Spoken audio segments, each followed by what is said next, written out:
Hi, everyone, and welcome to our second webinar on distance learning with G Suite for Education in Ireland. Some of you have maybe joined our first webinar where we focused on getting started with G Suite. And today we are going to cover preparing to go back to school in Ireland. So thanks for joining us today. I'm happy to see that some people are already interacting in our comment section. And it seems like we really gotten used to this quarantine situation. People are learning some great skills. And hopefully today we will also learn something new. So let me start by introducing myself and our speakers for today. My name is Yvette, and I work in Dublin with the Google for Education team. I am looking after our Irish market. We also have James with us, who's the head of Google for Education in UKI, and he's tuning in from the UK. We are lucky to have two Google certified trainers, Laura and Andrew, with us as well.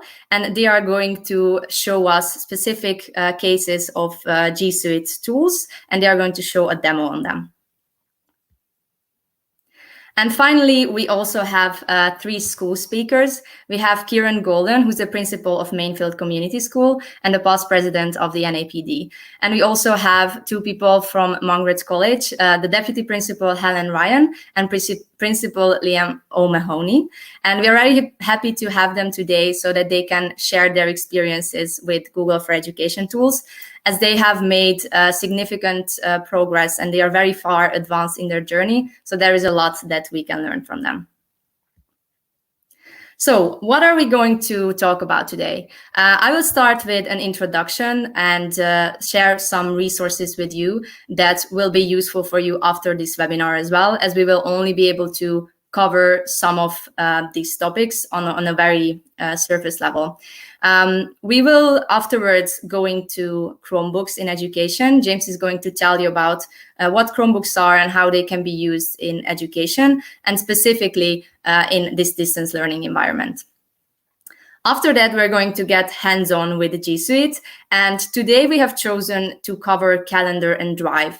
So we are aware of the fact that it is we are approaching the end of June, and teachers will not be teaching their students for a while now. However, schools are very busy preparing to go back to school, and the organizational aspects are still very much there. So we wanted to show you tools that you can use for organizational purposes, and that's why we chose Calendar and Drive. So Laura and Andrew are going to show us a demo on these tools. And then afterwards, we're going to have a panel discussion with our school leaders, and finally close off with a Q&A. So here I would like to mention that if you have any questions, meantime, feel free to use the live chat. We will be screening the questions, and I will also stop after every section. So if you have questions, just use the comments, and we will pull the question on the screen, and hopefully we can answer as many questions as possible. So what is Google for Education? I think a lot of you are probably very familiar with Google for Education by now. But if you aren't, I'm just going to quickly introduce what it is about, since it covers many different products and services. So we have G Suite for Education, which is a really big part of it. It covers a set of productivity tools such as Google Sheets or Google Drive, Google Docs, and also Google Classroom. It is all centered around Google Drive. And Google Classroom is actually one of the key elements for education purposes. Today, we are not going to cover Google Classroom in detail. However, we have demoed it on our previous webinar, and you can always go and check out that webinar if you would like to learn more about Classroom. We will go more into detail with Chromebooks, though. These are computers, devices that are widely used in education, but I'm not going to tell more about them since we have a separate section that James is going to cover. If you're completely new to G Suite for Education, you can go and check out this link. It will lead you to a quick start guide for any IT-related and technical and non-technical questions as well. It's a step-by-step guide, which will really help you to get started. So feel free to check this out. As I said, you also have the possibility to watch our past webinars. We have started a distance learning event series as the quarantine started, and we have posted all of these webinars on our distance learning events platform. So you can go and check out this website, and you can see all of our previous webinars, and you can also sign up so that you can stay tuned for any future events. Another resource that I wanted to share with you is the Teach from Home Hub that we have launched in response to the coronavirus crisis. So this is a hub where we collected a ton of useful resources that can be very beneficial for educators. So you can learn about how to engage your students when you're teaching from home. You can also learn about all kinds of different tools, and there are a lot of interesting links. So this is also a great resource while we are working from home. Those of you that are familiar with G Suite for Education already have probably heard of the Teacher Center. This is basically our #1 training hub. So if you would like to learn about any G Suite tool, this is the place to be. You can not only get started, but you can master any of these products. And if you're really, really keen, we also have certifications for you. So you can become a level 1 or level 2 educator, or you can also become a Google certified trainer, such as Laura and Andrew on our call. This can be also a great resource for your teachers throughout the summer. We have heard that some schools are actually encouraging their teachers to use this website throughout the summer so that when they go back in September and are going to use our tools again in teaching, they can be more prepared and even use more advanced functionalities. So maybe an easy way to start with that could be our 8 short lesson series for which you can sign up on this website. What it is, it's basically a short series that you will get delivered in your inbox. These are tiny training snippets, which are very digestible and snappy, and therefore easy to read through in a short amount of time. So it could be a great quick start while you're not able to give an in-person training. So this was about our own resources, but we also have a couple of external ones that I would like to share with you, starting with the GEG Ireland. What are GEG groups? GEG stands for Google Educator Group, which are independently run communities of Google educators that would like to empower and inspire each other. So it is a great way, if you are working with Google for Education tools, to meet other educators that are using the same tools and to exchange best practices and help each other on the journey. So Donnacha and Connor, who are running this group for Ireland, have created a series of events which they will be running throughout the summer as well. So make sure to go to the website and check it out and sign up for these events. They have had their first live at the end of May. I've joined that session myself and it was very resourceful, so I would definitely recommend it. And if you have any requests, tips for what kind of content you would like to see in our webinars, this is also a great way to send us feedback. So again, make sure to check this group out. And then finally, I just wanted to mention that if you get started with G Suite or Chromebooks and you need additional help in training, or you need a place where you will acquire those Chromebooks, we have a couple of recommended partners in Ireland. So all these companies you could reach out to if you need any further help. And specifically, I would like to mention that Kamara has been running remote learning webinars throughout the summer as well. And they will be doing it again from the middle of August. So you can go to their website and stay tuned for when they will be restarting their events, because those are also going a lot more into detail with G Suite tools. So it can be very useful for you after this webinar. And so with that, I will hand it over to James, who's going to introduce us to Chromebooks.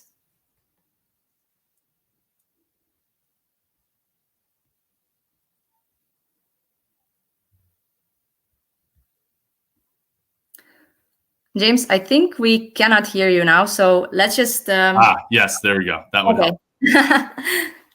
All right, where was I? I was thanking you for that great starting point. And referencing the fact that this is a sort of a nice lead into the content for today. So what we wanted to do was frame today's content around what would be really helpful for either distance learning or hybrid learning. And given the Department for Education's investment in devices and schools' ability to access grants for devices, we wanted to share some resources about setting up and securing Chromebooks for home use specifically. The last page the last slide that Yvette was on, which had our partners on it, is really important because those are the authorized partners in Ireland that can not only sell the hardware, but can sell the Chrome education upgrade, the device management license that makes securing these devices possible in home. So what I wanted to do was actually highlight a couple of the features that license enables, and then share some resources specifically around locking the devices down for a secure home learning environment. So let's get into it. The first sort of message is to recognize that educational IT administrators face similar challenges as businesses in locking down their own devices. And let's see, are we able to advance to that next screen there? There we go. Perfect. Essentially, schools need to keep on facilitating digital transformation, which in light of COVID-19 has happened in some cases overnight, whilst also ensuring security, scalability, and cost. Now, the challenge here, and this is much different in education, is that there's significantly less resource that schools have to dedicate to IT and IT administration than a typical business or public sector institution might say. One, the threats are similar. There are ever-present cybersecurity threats. There's less resource. According to Gartner, a well-respected market research institution, the recommended ratio of IT staff to end users is 70-1. So if you did the maths here, so if you had a school of 700, you'd have an IT team of 7. I think that most of us in Ireland can agree that this is not the case. Usually it's, if we're lucky, there's a network manager or systems administrator who comes around the school every once in a while. More often than not, that responsibility falls on the hands of a teacher or a skilled computing or just keen teacher. So the importance of technology that's easy to manage and easy to scale is even more critical.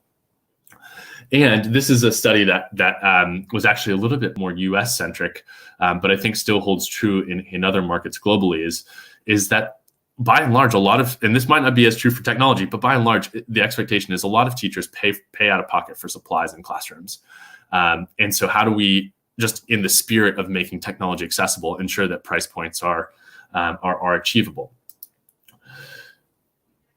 When we think of those challenges, that's really why we designed Chromebooks, and many of these the key benefits of Chromebooks aim to solve those challenges. So they're lightweight, they're durable, they're affordable, they're quick, they're fast, they're boot up, and they're meant to be safe and secure and easy to manage. Okay, so that's kind of the background of why we designed Chromebooks as they are today. Now, when you invest in hardware, it is critically important in a school setting that you also invest in the software to manage the device effectively. And as I mentioned, that is the Chrome Education Upgrade. It's a license that's available through all of our education resellers in Ireland. And that's what allows you to do all of the following. It basically puts you in control of how that device is used. So I'll rattle off a couple of resources of key settings here. First, it allows you to control logins to ensure that only pupils with your school G Suite account can log into the device. It prevents unauthorized access. So if that device was stolen and ends up in a pawn shop, it can't be used. It's a brick. No one can log into it unless they have a school account. It also allows you to enforce user settings.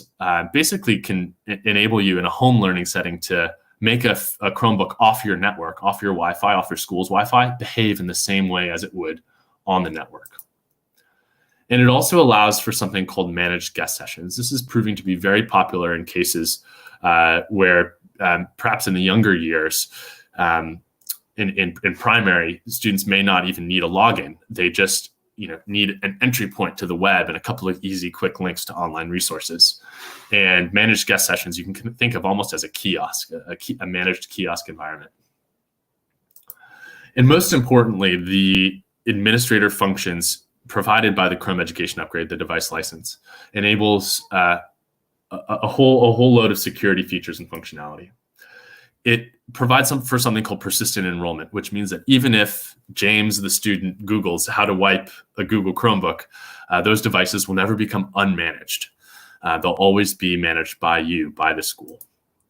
It prevents lost and stolen by allowing you to remotely wipe and disable devices and even flash return instructions for that device. As I said, it allows you to set up secure kiosk environments, depending on the use case, perhaps an exam. It allows for something called locked mode in Google Forms that will, in an assessment environment, lock that individual, that student, into that Google form so that he or she cannot navigate out to a separate Chromebook, Chrome tab in order to Google an answer. So really important teaching and learning benefits here as well. And then other security functionality like ephemeral mode and verified access, which ensure that only the users only the apps that should have access to information do. So in light of the COVID-19 crisis, there's been a lot of calls for more resources and more support. And before I go into some of the specific resources, I just wanted to mention that with the Chrome Education Upgrade, Irish schools receive 24/7 administrator support. And this is in addition to what your Google partner, your reseller might provide. This is through the administrative console where you can log in and get help with Chrome OS or with the admin console at any point in time. And this support is only available if you purchase that license alongside the device. But in addition to this support, we've also published a resource about preparing Chromebooks for e-learning days at home. And this is relevant if you might have a hybrid environment come September, and you might have some students at home and some students in school, and many of these settings still apply. So we're going to send the link into the chat so you can access this and bookmark it. But I wanted to just show you a couple of the settings here.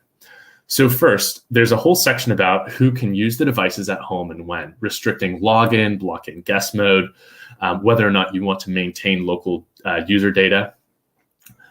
There's more information about network connectivity. So ensuring that students can connect to a home Wi-Fi network, removing some restrictions, removing printer restrictions, perhaps, so students can also print at home, whilst also enforcing perhaps content filtering or just making the student experience a little bit easier by adding some startup pages.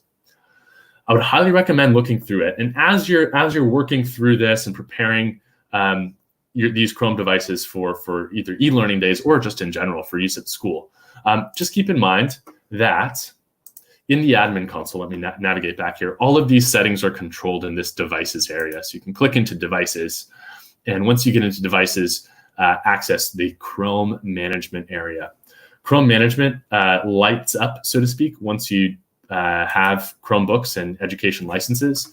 And as you can see, there's a lot here. But what I wanted to call out is that most of these settings are going to be nested in this device settings area, as well as a couple of user settings as well. Yeah.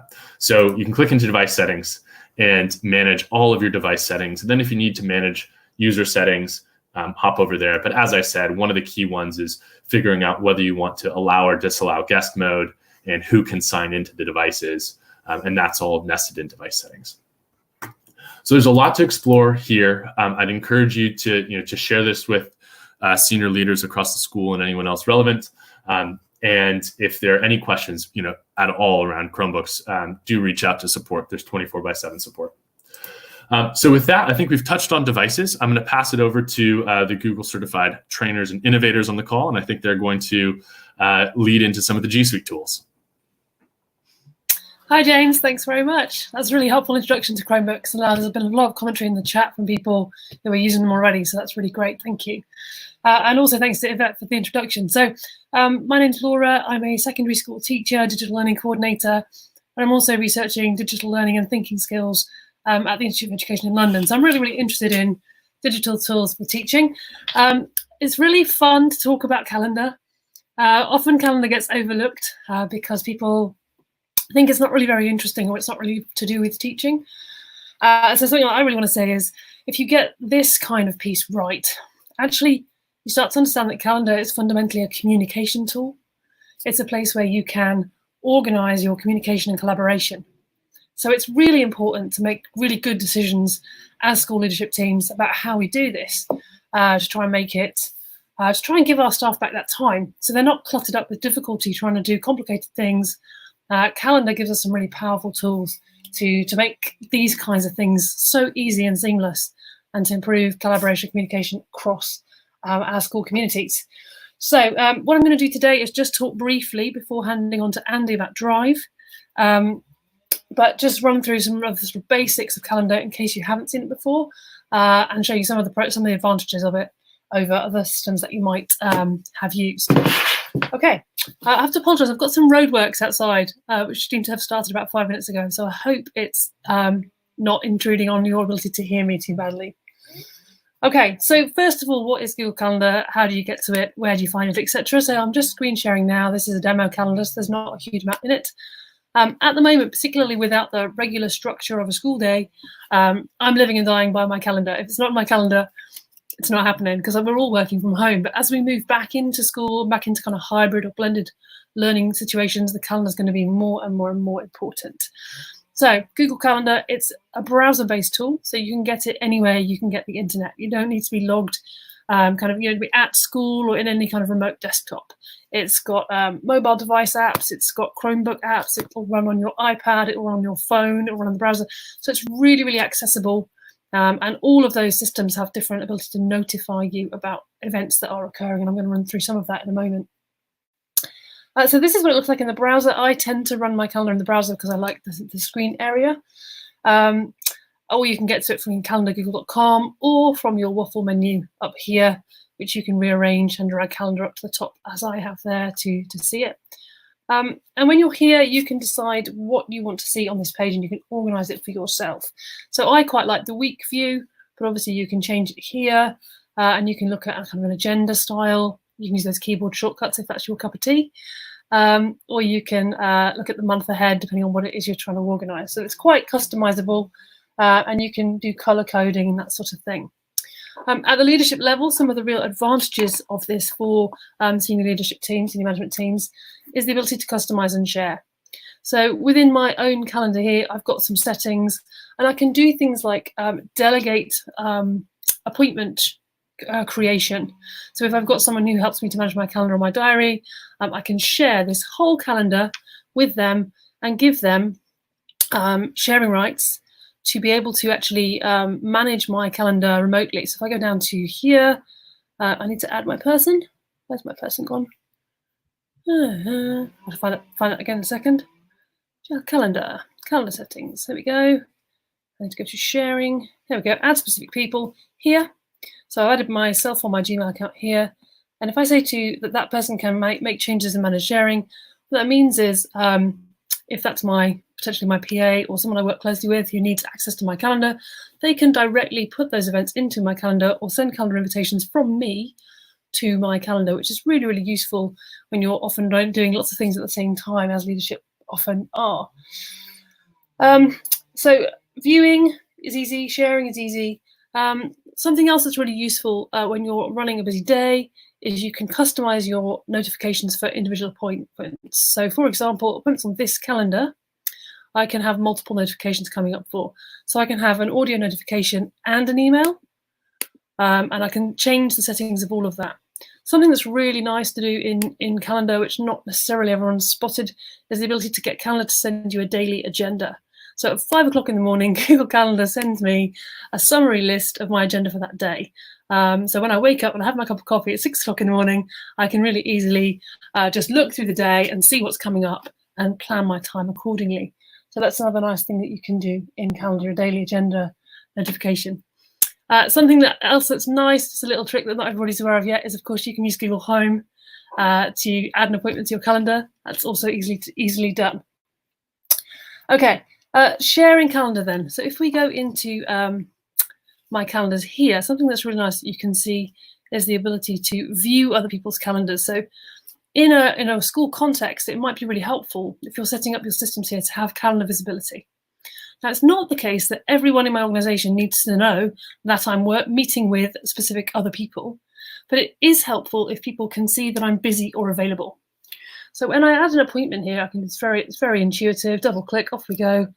Demo appointment, and my visibility here, I can say that that's private visibility. So it just shows that I'm just not available. So when someone in my organization is trying to book that appointment for me, I can set that up. So when someone views my appointment, my diary to try and get a time with me, they're able to see when I'm free and when I'm not free, and that's a really nice feature that's easily available. The other aspect that we've got here is the ability to share a calendar. So again, I've got these shared calendars that are available to me to see the other people's that are appearing here in my calendar.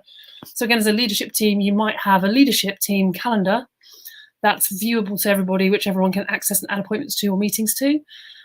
Or you might want to view the calendars of specific people within your organization if you're aware they're needing support. So you can add calendars to your view and color code those things as you go through. One or two more quick things to show you. Something else that's really nice that you can add is appointment slots. So you can create a list of appointment slots. I've just noticed I can't do that in this calendar, which is slightly disappointing. There we go, appointment slots. When you go to create it, if you add this window here, you can say, okay, so I want to meet with my immediate colleagues, that day between these times.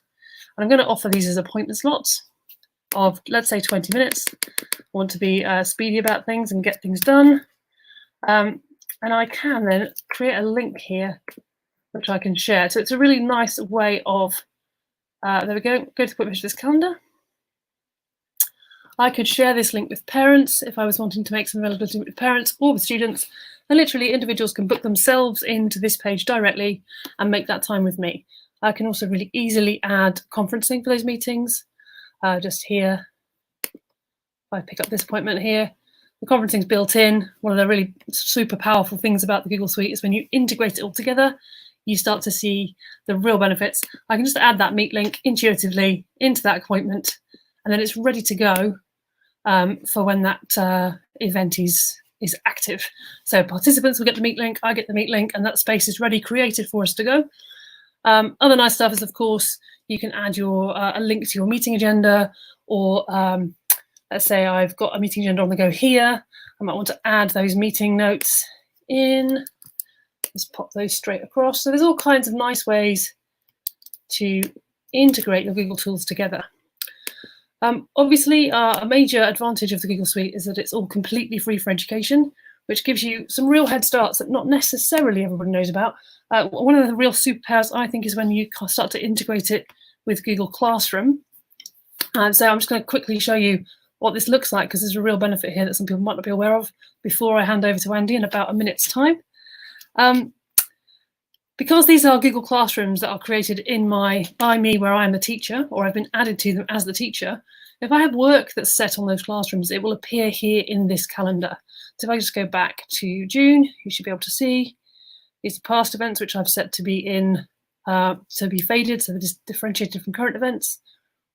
Nothing there right now. Here we go, these assignments here.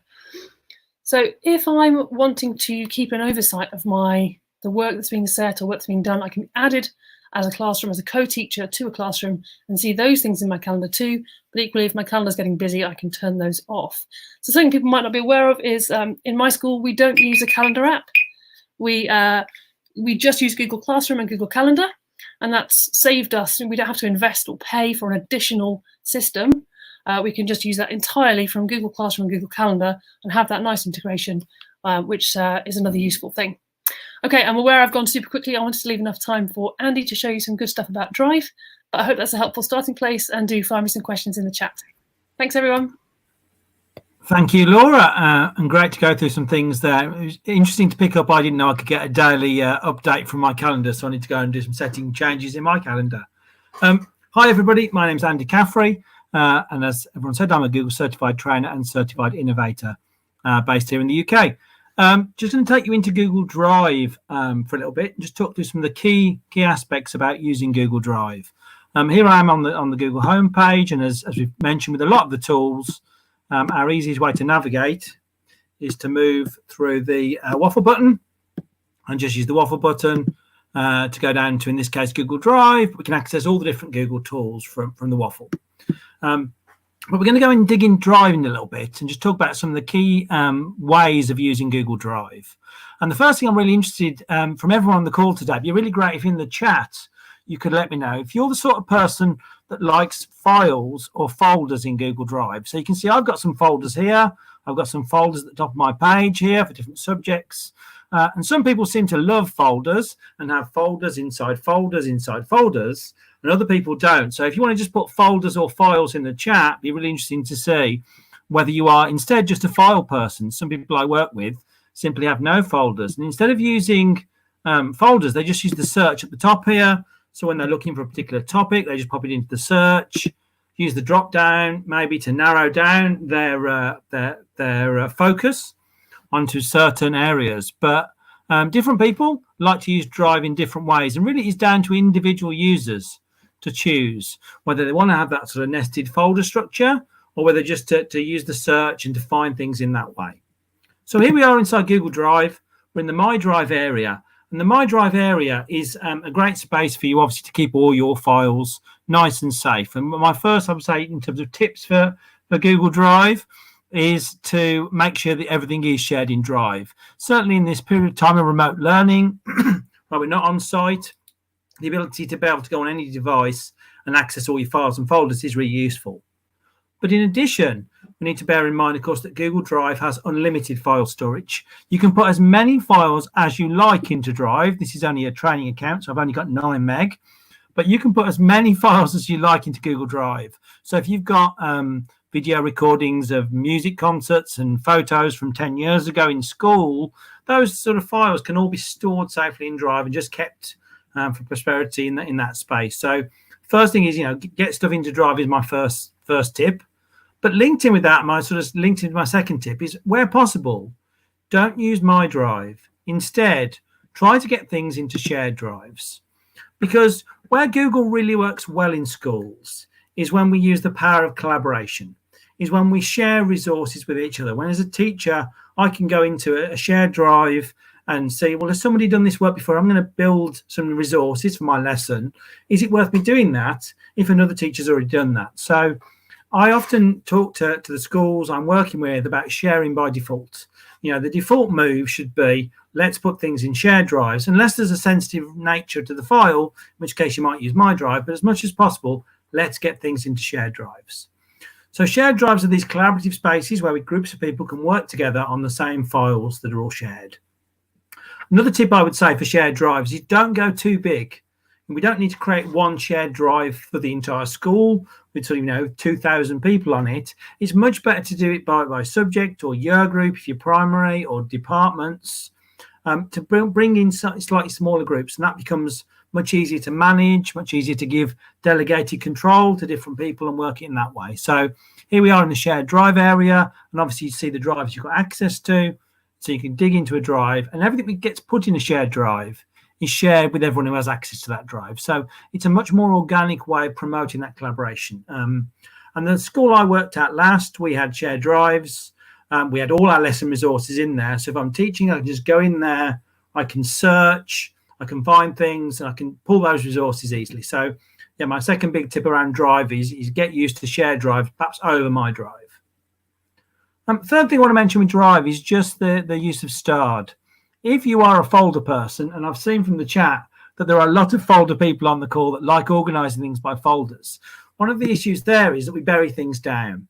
So, we go into the geography folder, we go into term 1 folder, we go into lesson 1 folder, and we're clicking away to get down to something. So we also have the option with anything we're doing to put a star on it. So we can just right click any file, any folder, whatever it might be. And one of the options here is to add to starred. And that file stays where it was, stays where it is. But now if I want to get to it quickly, if I'm like, where have I put my presentation for today, I can just come across to starred, and that presentation will be there as well. So it's just a way of labeling things that are urgent or important to me. So I find the Stard really useful as a sort of a way of moving around the drive.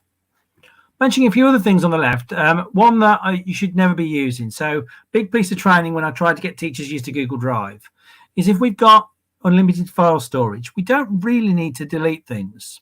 Unless there's a data protection reason why we're removing a file, really you want to keep everything else.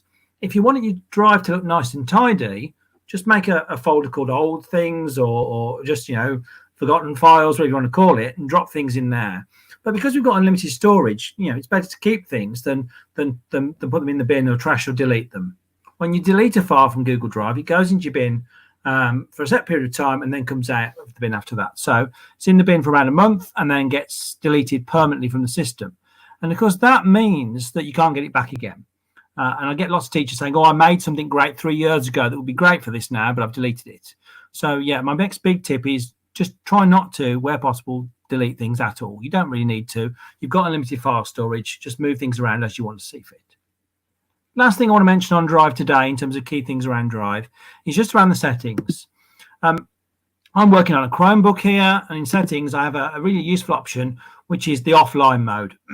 You can see this Chromebook set to a different account, so it's got offline mode for a different drive turned on right now.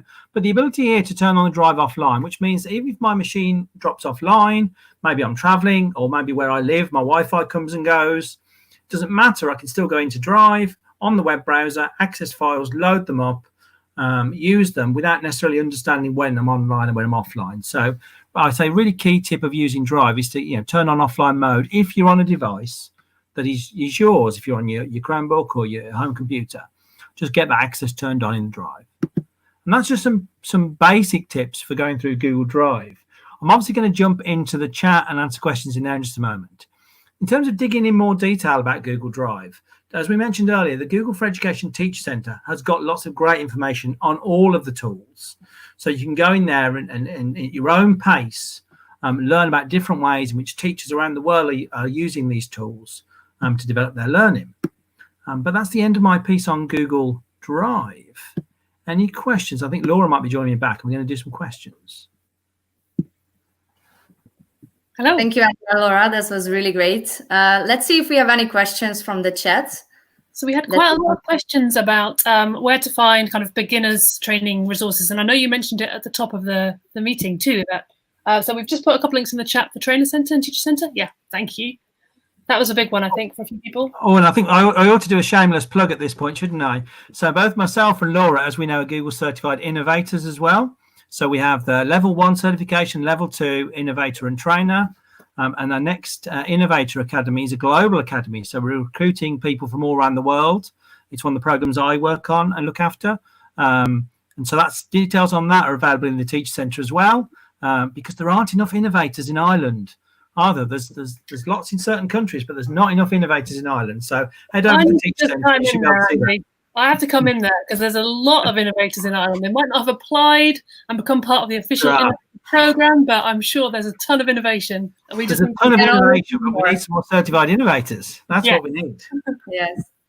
Well, thank you so much, both. I want to mention as well again that these demos were super great. And if you would like to rewatch them, we will have the webinar recorded. So you can always go back to our website and check out the demos of Laura and Andrew again. That can help you learn as well. So if we don't have any other questions right now from the chat, let's move on. Thanks again, Laura and Andrew. And we will be continuing with our school panel right now. So let's have our participants up on the screen as well. Welcome, Helen, Kieran, and Liam. Hi, guys. Great to have you. Hi, everybody. So welcome on board again.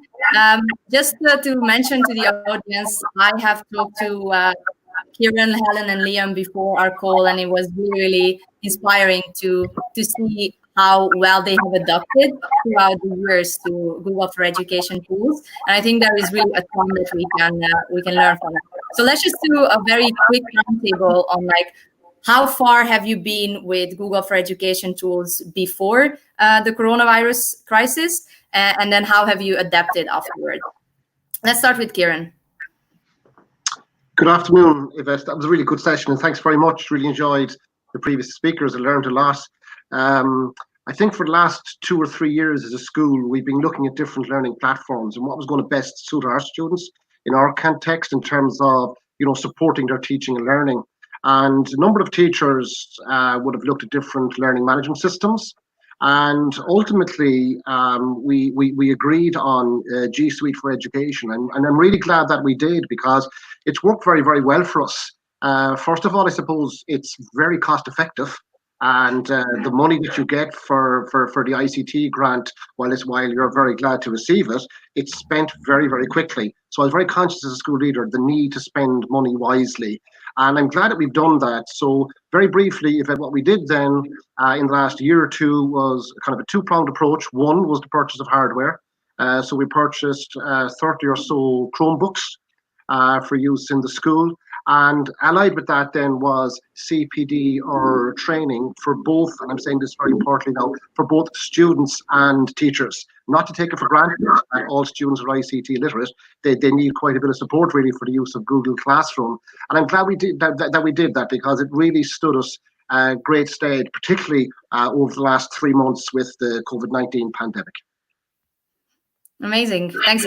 We've been using G Suite and Chromebooks as well. Liam, would you like to give a short intro to your school as well? Yeah, I'm principal in Mungo Community College, and I suppose we're one of the schools we only opened in 2017.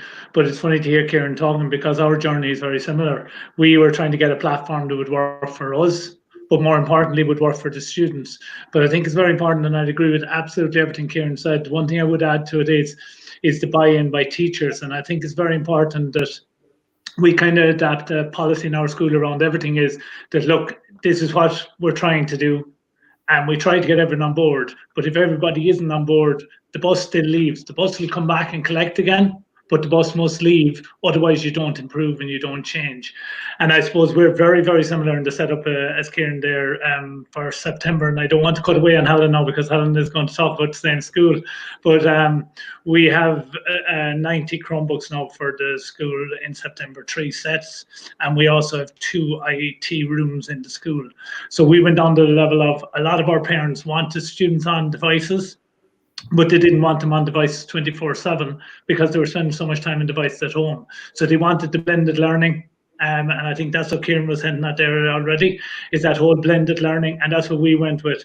And I suppose what we have found fantastic from a management point of view, and I'll just say from principal's point of view, is the drive. And it was brilliant to hear Andy Town about there, because for us, that is crucial. That is where any of our teams, if they're working on a document, they can share it with everybody, everyone can feed into it, can come back for further discussion. So what I found with the drive is, it's been a great way of keeping all staff informed.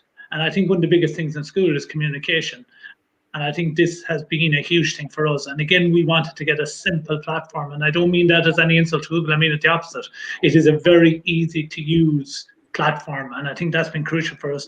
And what has changed for us during, I suppose, the lockdown we've had, the biggest thing that's changed, I suppose, is the way we've been able to use Google Meets to keep teachers connected. And in turn, teachers have kept students connected.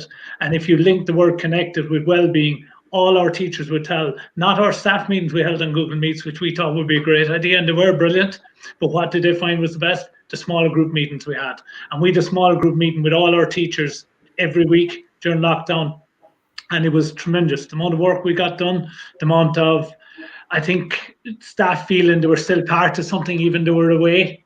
And I must give Google a credit, and I know Donica highlighted here in the comments already, the whole idea of developing the platform. And since 9 people can be at a Google Meet and everybody can see each other at the meet, we found that really good, because it was like being sitting in the room together. And I think that's something we will bring with us when this lockdown is over, that sometimes we will meet online, not necessarily face to face, because some days that's not possible for someone come from one end of the school or whatever the story might be, but it is another way people connected. Amazing. Thanks. And yeah, you already brought up actually different learnings that you have had, and that you also found some positive in this whole coronavirus challenge. So I would like to hand it over to Helen, and if you could tell us a bit more about how your school is preparing through the summer? Because you have been adapted to digitalization very well. So what are your next steps? How are you looking forward to September, and how are you preparing? So hello, Yvette, and thank you to everybody, I suppose, James and Andrew and Laura, who have had all those brilliant contributions before ours.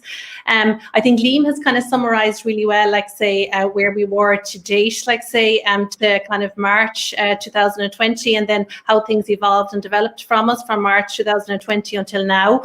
So in terms of where we are now, preparing for September 2020, we need to get all our first year set up in terms of emails. So we do. And in terms of the drive, we also need to plan, I suppose, an induction program for our first years around classroom, particularly if we're going to go into this scenario of a kind of a blended learning experience where we'll have students on site for some days of the week and off site and engaging in distance learning for other days of the week.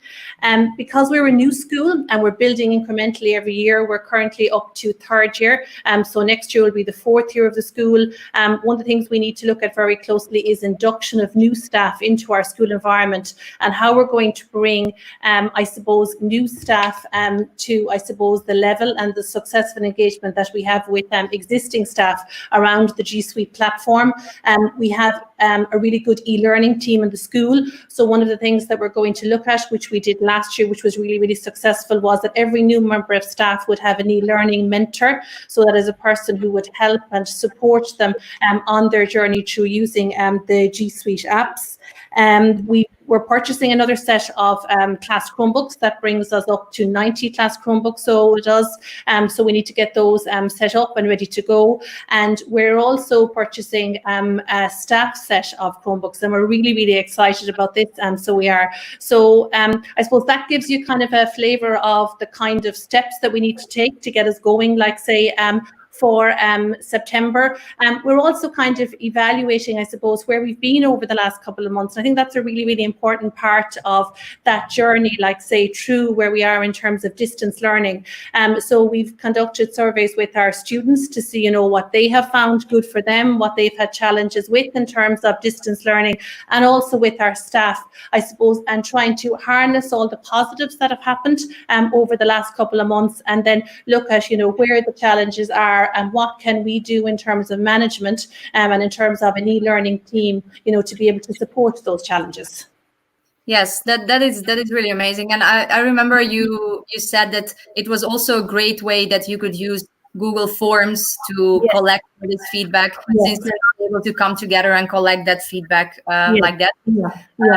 I think Google Forms is one probably of the apps that is being used so much more now since lockdown. So it is. Like a lot of our teachers would have used Google Forms as a very effective means of ongoing assessment and end of term assessment for the summer assessments. And then we would use it, and teachers would use it as a method of evaluating, like say, their own teaching and learning throughout the process.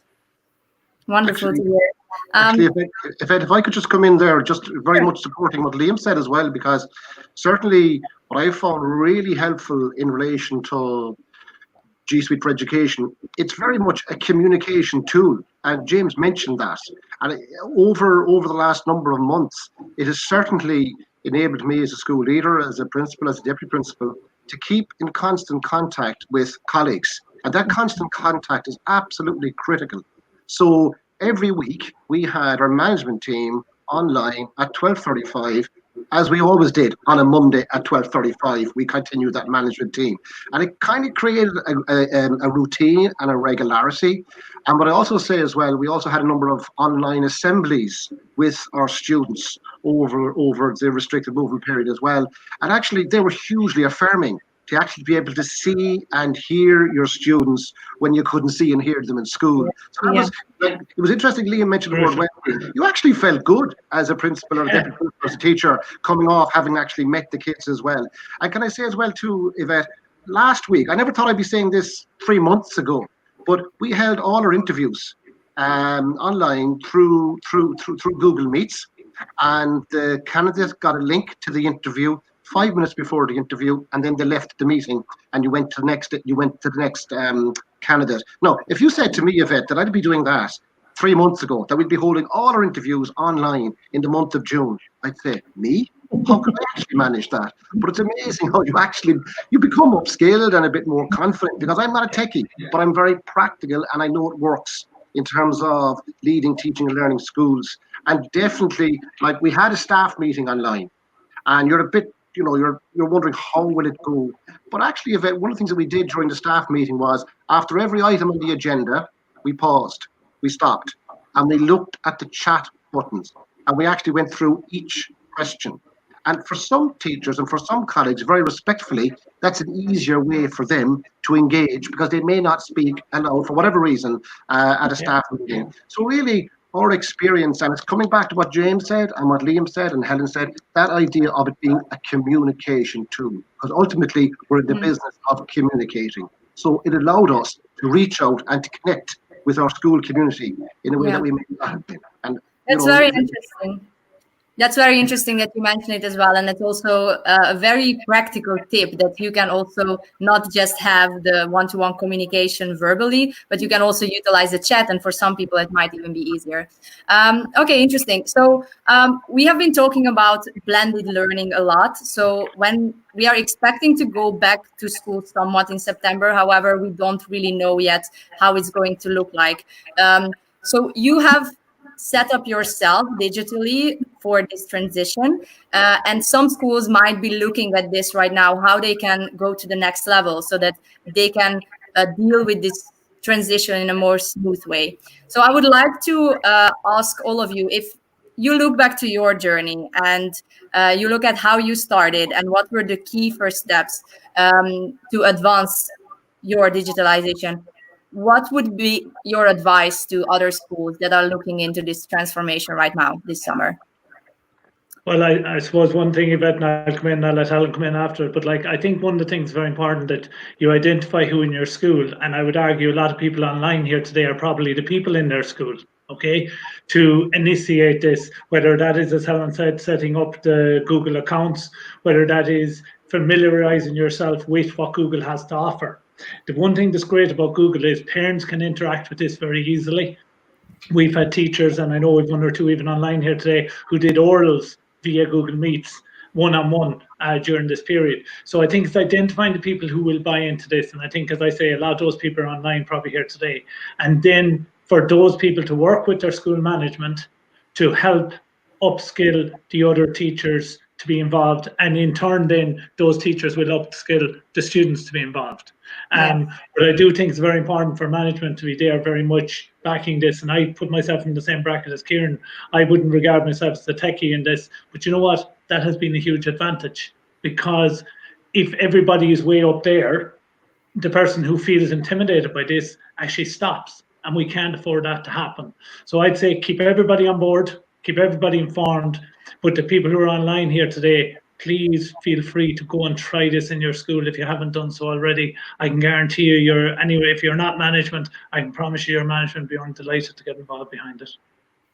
That's a great insight. So you found that it's really not just about the transformation on a digital level, but you really have to find people to buy into it, and you found teachers to be the champions of it, and then they would pass it on to other teachers. That's And Yvette, I suppose linked with that, you see, if you have teachers who have bought into it, the students will automatically buy into it. And it's like Kieran said already, you upskill yourself because you know what's expected of you, but you also know there's somebody you can go and talk to help you make that step. And for some person, that might be in the higher echelons of this. For other people, it might be just getting set up properly in classroom and comfortable on classroom first, and then move from there. Or some people might even find it easier to get set up on Drive first and get comfortable with sharing documents and stuff and feel, but you know what, I can do this, I'm ready for the next step. Great, thanks, Liam. Yeah. Do you have anything to add to that? Yeah, I think the shared drive, I'm a real fan of everything that Andrew said. I think the shared drive is just crucial for staff, setting up subject departments on the drive, having subject plans on the drive, having kind of a reservoir of resources, like say, that can be shared across different class groups and different subject areas on the drive. I think anything that you can do, using the drive as an administrator inspiration epicenter in the school, you should really try and develop and harness. And to come back to a little bit to what Liam would have talked about in terms of the digital champions, I suppose it's about promoting the role of the digital champions within the school. And different people can be champions in different ways. So for example, in our school, we have a teacher, Niamh, who is incredible on Classroom. So she is that real digital champion and that real support for other staff in terms of Classroom. And then we have Justin, who is excellent on the Drive and excellent on Sites. And we've actually been using Sites quite a bit in terms of harnessing and pulling resources together. Like we have a Google Sites on school self-evaluation, and it has a whole reservoir of learning, or a whole reservoir of resources around teaching and learning in the school. So he's very much the champion in that area. So promoting and supporting the role of the digital champions is crucial. And I think using like I would consider the shared drive the epicenter of administration in our school. And I think that is really important. So it is. Great point. Thanks, Helen. And what I would say too, Yvette, is I'd say first of all, as a school, decide and agree on your learning management platform, whatever that system, whatever that's going to be. And it's really, your teachers are key. They're the people that you want on the bus, and they're absolutely key in terms of supporting and moving that. And then there's 3 words that I'd use, Yvette. 3 words: experiment, expand, embed. Experiment and respect where people are at. Start with small chunks, small steps. For me, it was working with, say, for example, it might have been working with calendar, and then you move to another part of it. And eventually your practice becomes expanded. And then before you know it, you're doing it without even thinking about it. It's embedded in what you do. So it came to a point, say, for example, in the month of March, I had my very first Google Meet with what I would consider to be one of our digital champions. I was like a child on the screen, Yvette. I spent my time laughing, looking at them. Is this actually happening? Is this really happening? 2 months later, you're setting up the meets and you're doing it without even thinking about doing it. Experiment, expand, embed, and enjoy it. I think that's a great closure. Thanks, Kieran. So basically, the user friendliness, a lot of you or all of you have referred to that. So anybody can start it. You just have to have the right champions that will drive this. So I think we will close the panel now. Thank you so much for joining and sharing your experiences. Let's maybe have everyone back if it's possible, so that we can see if we have any questions from the audience. Hi, Laura and Andrew. I'm going to ask our colleagues to see if we can pull up anything from the chat. I see a lot of positive comments, and I love it that people are also sharing their experiences in the chat. So if you would like to rewatch this webinar, also make sure to read the comments, because I think there are a ton of super useful tips there as well. Can I jump in for a second about forms? One of the things that I'm really interested in and researching about is the power of reflection to help transform learning. And Google Forms is such a simple tool. It's so non-threatening. You receive this, you can embed it straight into the email, just a couple of questions, and you can really easily, I think it's Helen who said, just get your staff's perspective, just keep asking them and keep asking them. And the more information you have, the better, the better system you can build for your people. So definitely, I would absolutely second that. Get that information, get that flow going on where communication is normal and to be expected, and feedback. Yeah, it's a fantastic tip. Thank you. Thanks, Laura, for highlighting that. Anyone has any closing thoughts? I just pick up on one thing Kieran said there, but just finish off in terms of the embedding piece. And for us this year, it's funny, Kieran, because that's one of our keys as part of our school improvement plan this year, actually, is embedding things. And, it's very important to have key personnel in the school, as Helen has said, but it's also very important that you're not always chasing something, that sometimes you can just go back, evaluate where you are, and improve what you're doing without changing the rules, if you know what I mean, and then plan for your next step. So I do think it's very important we keep up to date with change, but it's also important we embed. And I must compliment Google on constantly improving your platform, because you are, and I can see it. And as a non-techie person, it is great to see how easy it is to engage with that platform. So the engagement bit and the embedding bit is the two for me. Thanks, Liam, for sharing that. Okay, so we are at the end of our webinar.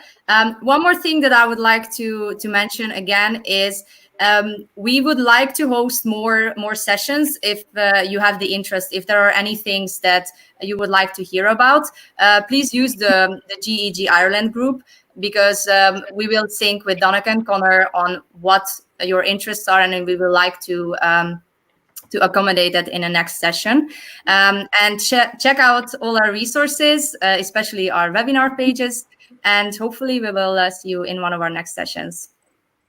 Thank you everyone for joining, and have a great day. Bye. Thank you.